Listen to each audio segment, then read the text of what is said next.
मायावी घटोत्कच। भीमसेन का विवाह हिडिंबा नाम की एक राक्षसी के साथ भी हुआ था। वह भीमसेन पर आसक्त हो गई थी और उसने स्वयं आकर माता कुंती से प्रार्थना की थी कि वे उसका विवाह भीमसेन के साथ करा दें। कुंती ने उस विवाह की अनुमति दे दी, लेकिन भीमसेन ने विवाह करते समय यह कवच उससे ले लिया कि एक संतान पैदा होने के पश्चात वह संबंध तोड़ लेगा। भीमसेन ने कुछ दिन तक हिडिंबा के साथ सहवास किया। इससे वह गर्भवती हो गई और उसके गर्भ से एक बड़ा विचित्र बालक पैदा हुआ, जिसका मस्तक हाथी के मस्तक जैसा और सिर के शून्य था। इसी कारण उसका नाम घटोत्कच, घट हाथी का मस्तक और उत्कच के शीन पड़ा।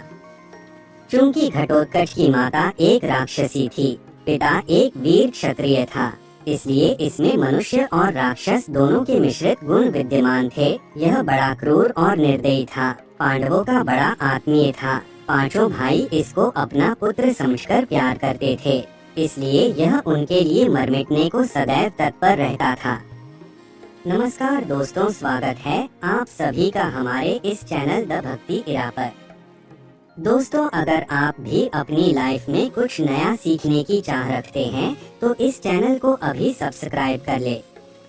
महाभारत युद्ध के बीच इसने अपना पूर्ण पौरुष दिखाया था। देखा जाए तो इसने वह काम किया जो एक अच्छे से अच्छा महारथी नहीं कर पाता। कर्ण सेनापति बनकर कौरवों के पक्ष से युद्ध कर रहा था।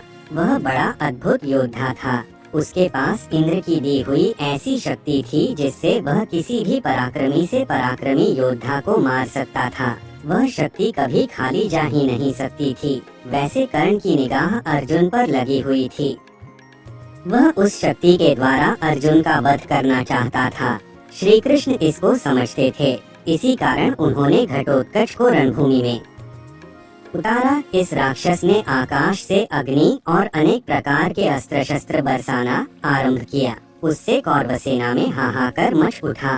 सभी त्राहि त्राहि करके भागने लगे। कर्ण भी इसकी मार से घबरा गया। उसने अपनी आँखों से देखा कि इस तरह तो कुछ ही देर में सारी कौरव सेना नष्ट हो जाएगी। तब लाचार होकर उसने घटोत्कच पर उस अमोघ शक्ति का प्रयोग किया। उससे तो कैसा भी वीर नहीं बच सकता था। घटोत्कच क्षण भर में ही निर्जीव होकर पृथ्वी पर गिर पड़ा।